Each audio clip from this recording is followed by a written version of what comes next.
Hello ladies and gentlemen, நான் ரமேஷ் பேசுகிறேன். இன்றைக்கி பார்க்க போகிற டாபிக் பிரதான் மந்திரி கிசான் யோஜனா அப்படின்னு ஃபார்மர்ஸ்க்கு ஒதுக்கப்பட்ட ஒரு ஸ்கீமில் வருஷத்துக்கு 6000 ரூபா அப்படின்னு சொன்னாங்க இல்லையா, அதை இம்ப்ளிமெண்ட் பண்ணும்போது என்னென்ன சிக்கல்கள் கவர்மெண்ட்டுக்கு வரும் அப்படிங்கிறது தான். அது தெரிஞ்சுக்கிறதுக்கு முன்னாடி இந்தியாவில் அக்ரிகல்ச்சர் எப்படி இருந்தது, இப்போ எப்படி இருக்குது அப்படிங்கிறத கட்டாயம் தெரிஞ்சுக்கணும். ஒரு காலத்தில் வேர்ல்டுலேயே அக்ரிகல்ச்சரில் நம்பர் 1 இருந்தது இந்தியா. எவ்வளோ பெருசானா வேர்ல்டு மார்க்கெட் ஷேரில் 74% இந்தியாட்ட தான் இருந்தது. என்னைக்கு பிரிட்டிஷ் உள்ளே பூந்தானோ அந்த 74 4ஆக மாறுச்சு. 74 4ஆக மாறுற அளவுக்கு அவன் என்ன பண்ணான் அப்படின்னா, இந்தியாவில் இண்டிபெண்ட் அக்ரிகல்ச்சர் அப்படின்னு சொல்லப்படுற சுதந்திரமான ஒரு அக்ரிகல்ச்சர் தான் நம்ம ஃபாலோ பண்ணிட்டுருந்தோம். ஃபுட் கிராப்ஸ்னு சொல்லப்படுற அரிசி, கோதுமை இதையெல்லாம் தான் விளைவிச்சிட்டு இருந்தோம். அவன் கொடுத்த பண நெருக்கடியில் இந்த இண்டிபெண்ட் ஃபார்மிங் கமர்ஷியலைஸ் ஆச்சு. அதனால் ஃபுட் கிராப்ஸ் உற்பத்தி பண்ணிகிட்டு இருந்த நம்ம cash crops, sugar cane, jute, tobacco இதையெல்லாமே உற்பத்தி பண்ண வேண்டிய ஒரு கட்டாயத்துக்கு நம்ம தள்ளப்பட்டோம். அதோடைய விளைவு தான் 74லேருந்து 4% வந்து நின்றுது.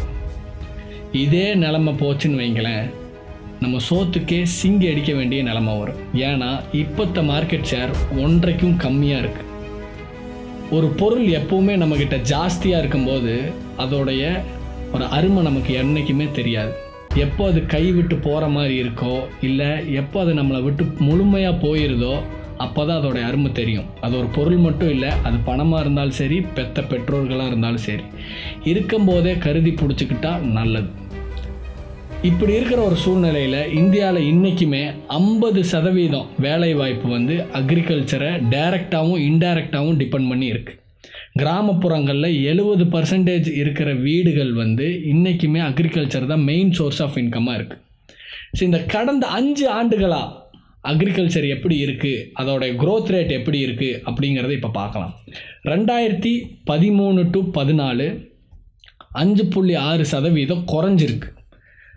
2014 to 15 0.2% கம்மியாயிருக்கு.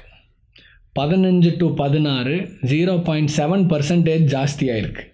16 to 17 4.9% ஜாஸ்தியாக இருக்குது. கடந்த 5 ஆண்டுகளில் இதுதான் இருக்கிறதுலே ஜாஸ்தி. 17 to 18 2.1% வந்து ஜாஸ்தியாக இருக்குது. இப்படி அப்நார்மலான ஒரு க்ரோத் ரேட்டை நம்ம பார்த்துட்ருக்கோம். ஒரு ஸ்டாண்டர்டே இல்லாமல் அப்நார்மலாக இருக்கிறதுக்கு காரணம் 2013-14 வந்த வறட்சி, அடிக்கடி இம்போர்ட் எக்ஸ்போர்ட் பாலிசியில் நம்ம கொண்டு வந்துட்டுருக்க மாற்றங்கள், நம்ம இன்ஃப்ராஸ்ட்ரக்சர். இதனால் ரிசல்ட் என்னன்னு பார்த்தீங்கன்னா, ஒழுங்காக பயிரை போட்டு விளைவிக்க முடியாமல் ஃபார்மர் விளைச்சலை கொண்டு வர முடியல, வாங்கின கடனை திருப்பி கொடுக்க முடியாமல் அவன் தற்கொலை பண்ணிக்க வேண்டிய ஒரு சூழ்நிலையில் இருக்குது. இப்போ விஷயத்துக்கு வருவோம். இந்த ஸ்கீமில் 2 ஹெக்டேக்கர், அதாவது கிட்டத்தட்ட 5 ஏக்கருக்கு கீழே இருக்க விவசாயிகளுக்கு வருஷத்துக்கு 6000 ரூபா தருவோம் அப்படிங்கிற மாதிரி இதில் சொல்லியிருக்காங்க. இதில் 3 கேள்விங்க. ஃபஸ்ட்டு, இந்த ஸ்கீமை எப்போ சக்ஸஸ்ன்னு சொல்லுவோன்னா, ஒரு ஃபார்மர் அவனுடைய துயரத்துலேருந்து கம்ப்ளீட்டாக வெளியே வந்து வாழ்க்கையை வாழ்ந்துட்டான் அப்படின்னா இந்த ஸ்கீம் சக்ஸஸ். கண்டிப்பாக இதிலேருந்து வெளியே வந்துடுவானா? ஒரு சின்ன கேல்குலேஷன். வருஷத்துக்கு 6000 ரூபா அப்படின்னா ஒரு நாளைக்கு எவ்வளோங்க? 6000 டிவைடட் பை 365, ஒரு நாளைக்கு 17 ரூபா. இங்கே தான் பாவர்ட்டி லைன் அப்படின்னு ஒரு கான்செப்ட் அண்டர்ஸ்டாண்ட் பண்ணிக்கணும். பாவர்ட்டி லைன்னா ஒரு சராசரி மனுஷன் ஒரு நாளைக்கு வாழ்கிறதுக்கு அவனுக்கு தேவைப்படுற அமௌண்ட். இது கிராமவாசிக்கு 32 ரூபா, நகரவாசிக்கு 47 ரூபா. கம்மியான லிமிட்டை எடுத்துக்கோமே, 32 ரூபா 17 ரூபா, பெரிய கேப். இதை எங்கேருந்து காப்பி பண்ணாங்க இந்த ஸ்கீம்னா, ரைத்து பந்து அப்படின்னு தெலுங்கானா மாநிலத்தில் அறிவிக்கப்பட்ட ஒரு ஸ்கீம். இதை யார் அறிவிச்சானா, சந்திரசேகர் ராவ் அவர்கள். போன பிப்ரவரி பட்ஜெட்டில் 2017-18 பிப்ரவரி பட்ஜெட்டில் அறிவித்து மே மாதம் இதை இம்ப்ளிமெண்ட் பண்ணிட்டாங்க. இந்த பட்ஜெட் என்ன சொல்லுதுன்னா, ஒரு சீசனுக்கு 1 ஏக்கருக்கு 4000 ரூபா. ஒரு எக்ஸாம்பிளுக்கு ஒரு 2 ஏக்கரா வச்சுருக்க ஒரு ஃபார்மர்னு எடுத்துக்கோமே, 2 ஏக்கரா அப்படின்னா ஒரு சீசனுக்கு அவனுக்கு 8000 ரூபா கிடைக்கும். அப்போ ஒரு வருஷத்துக்கு 2 சீசன், அப்போ ஒரு வருஷத்துக்கு 16000 ரூபா. வருஷத்துக்கு 16000 ரூபானா ஒரு நாளைக்கு 43 ரூபா, 43 ரூபா, 47 ரூபா. பெரிய வித்தியாசம் எதுவும் இல்லை. இதனால் இந்த பிளான் தெலுங்கானாவில் சக்ஸஸாக இருந்தது. இதை அப்படியே இந்தியா ஃபுல்லாக அறிமுகப்படுத்தலாங்கிறதுல தப்பு இல்லை. இதுக்கு போதுமான பட்ஜெட் ஒதுக்கப்பட்டிருக்கா அப்படிங்கிறது முதல் கேள்விக்குறி. ரெண்டாவது, எல்லா மாநிலங்களையும் எல்லா விலைவாசியும் ஒன்றா இருக்காது. ஒரு சின்ன எக்ஸாம்பிள் இதுக்கும் சொல்கிறேன். நம்ம காஸ்ட் ஆஃப் லிவிங் ஒரு இடத்துலேருந்து ஒரு இடத்துக்கு மாறுதுங்களா, அதே மாதிரி ஒரு பொருளோட விலையுமே ஒரு இடத்துலேருந்து இன்னொரு இடத்துக்கு மாறும். ஸோ இந்த ஒரு பொருள் மாற்றம் பெரிய பாதிப்பை உண்டு பண்ணுமா அப்படின்னா கண்டிப்பாக உண்டு பண்ணியிருக்கு. ராஜஸ்தான் கவர்மெண்ட்டு சீமெண்ணைக்கு ஒரு புது ஸ்கீம் அறிவித்தாங்க.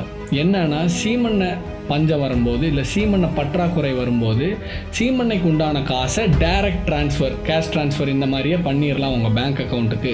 அதை வச்சு நீங்கள் சீமெண்ணை வாங்கிக்கிங்க அப்படின்னு ஒரு ஸ்கீம் இன்ட்ரடியூஸ் பண்ணாங்க. இது என்னாச்சுன்னா, ராஜஸ்தானில் இருக்கிற கெரோசினோட லோக்கல் மார்க்கெட் ப்ரைஸ் ஜாஸ்தியாகி அவங்க கொடுக்கப்பட்ட அமௌண்ட் அந்த கெரோசின் வாங்கவே பத்தாமல் போச்சு. ஒரு நல்ல ஸ்கீமு இதை கன்சிடர் பண்ணாமல் பண்ணனால அடி வாங்குச்சா? இது ரெண்டாவது கேள்வி. மூணாவது, இம்ப்ளிமெண்டேஷன் டிஃபிகல்ட்டிஸ். இந்த ஸ்கீமை வெளியிருந்து பார்க்கும்போது ரொம்ப கவர்ச்சிகரமாக தான் தெரியும், இல்லைன்னு சொல்லலை. ஆனால் இது எப்போ பிரச்சனை வரும்னா, அதை இம்ப்ளிமெண்ட் பண்ணும்போது எங்கே பிரச்சனை வரும்?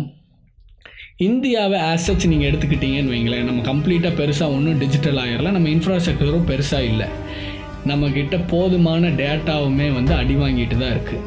ஏன்னா யார் லேண்ட் வச்சுருக்கா, யார் குத்தகைக்கு எடுத்து விவசாயம் பண்ணுறா, இந்த டேட்டாவெல்லாம் இல்லை. மேஜராக ஜார்க்கண்ட், பீகார், குஜராத், தமிழ்நாடு இந்த 4 மாநிலங்களில் யார் இந்த பெனிஃபிஷரி, யாருக்கு இது பயனாளிகள்ங்கிற ஒரு டேட்டாவே கிடையாது. இந்த மாதிரி ஒரு சூழ்நிலையில் இதை போய் யாருக்கு இம்ப்ளிமெண்ட் பண்ணுவேன், யாருக்குன்னு இந்த அமௌண்ட்டை கொடுப்பேன். அப்படியே கொடுத்தாலும் யாருக்கு கொடுக்க முடியும்? ஆல்ரெடி லேண்டு வச்சுருக்கிற ஒரு ஆளுக்கு நம்ம இதை போய் எடுத்துகிட்டு போய் கொடுப்போம். ஆனால் அதுவா நம்ம அப்ஜெக்டிவ்? யார் சிரமப்பட்டிருக்கானோ அந்த ஃபார்மருக்கு கொடுக்கறதான அப்ஜெக்டிவ். அப்போ அவன் டேட்டாவே இல்லாத போது இது யாருக்கு போய் நம்ம கொடுப்போம்? இதுக்கு ஒரு எக்ஸாம்பிள் சொல்கிறேன். இந்த டேட்டா இல்லாதப்போ ஏதோ ஒரு பிளான் ஃபெயிலியர் ஆகிருக்கா? சண்டிகர், தாதர் அண்ட் நாகர் ஹவேலி, பாண்டிச்சேரி இந்த 3 மாநிலங்களையும் ஒரு பெரிய ஸ்கீம் ஒன்று இன்ட்ரடியூஸ் பண்ணாங்க. ரேஷன் கடையில் நடக்கிற ஊழலை தடுக்கிறதுக்கு வேண்டி இனிமேல் அரிசி கோதுமையெல்லாம் ரேஷன் கடையில் கொடுக்க வேண்டாம், அதுக்குண்டான கேஷை டைரெக்டாக அவங்களோட பேங்க் அக்கௌண்ட்டுக்கு ட்ரான்ஸ்ஃபர் பண்ணிடலாம். அதை வச்சு அவங்களுக்கு தேவையான தானியங்களை வாங்கிக்கட்டும் இல்லை பயிர்களை வாங்கிக்கட்டுங்கிற மாதிரி இந்த ஒரு ஸ்கீம் அங்கே போட்டாங்க. இந்த ஸ்கீமை இம்ப்ளிமெண்ட் பண்ணதுக்கு அப்புறம் நித்தி ஆயோகும் யூனியன் கவர்மெண்ட்டோட ஃபுட் டிபார்ட்மெண்ட்டும் ஒரு சின்ன பைலட் ஸ்டடி பண்ணாங்க, இந்த ஸ்கீமோட சக்ஸஸ் எப்படி வந்துச்சுன்னு. அவங்களோட ரிசல்ட் என்னன்னா, 50% பேர்த்துக்கு போக வேண்டிய காசு போகாமல் அதை விட குறைவாக போச்சு. 17% ஆட்களுக்கு போக வேண்டியதை விட ஜாஸ்தி காசு போய் சேர்ந்துருச்சு. 40% ஆளுகளுக்கு இந்த காசு போய் சேர்ந்துதா இல்லையாங்கிறதே தெரியாமல் போச்சு. இங்கேயுமே டேட்டா இன்சஃபிஷியன்சினால் ஒரு நல்ல ஸ்கீம் அடி வாங்குச்சா? ஸோ கவர்மெண்ட் இங்கே என்ன பண்ணுறாங்கன்னா, அவங்களுடைய அப்ரோச் நல்லா இருந்தாலுமே இந்த டிசைனில் ஒரு கிளாரிட்டி இல்லை. ஒரு டாப் டவுன் அப்ரோச், அதாவது ஆல்ரெடி மேலே டிசைட் பண்ணிவிட்டு இவ்வளவு தான் 6000 ரூபான்னு டிசைட் பண்ணிவிட்டு அவங்களுக்கு கீழே தள்ளுறக்கு, பாட்டம் அப் கீழே கிரவுண்ட் ரியாலிட்டி என்னங்கிறத பார்த்துட்டு மேலே அவங்களுக்கு தேவையானதை புஷ் பண்ணால் இன்னுமே இது சக்ஸஸாக அமையுமே அப்படிங்கிறது எல்லா மக்களுடைய ஏக்கம். கடைசியாக ஒன்று சொல்லிவிட்டு இந்த வீடியோவை முடிச்சிடுறேன். ஆசிரியர்களுக்கும் பெற்றோர்களுக்கும் ஒரு கனிவான வேண்டுகோள். ஒரு சின்ன குழந்தையோ ஏதோ ஒரு பையனோ தப்பு செஞ்சால், டே நீ ஆடு மாடு மேய்க்க தான் லாய்க்கு அப்படின்னு தயவு செஞ்சு திட்டாதீங்க. ஏன்னா ஆடு மாடு மேய்க்கிறது அவ்வளோ சர்வசாதாரண விஷயம் இல்லை.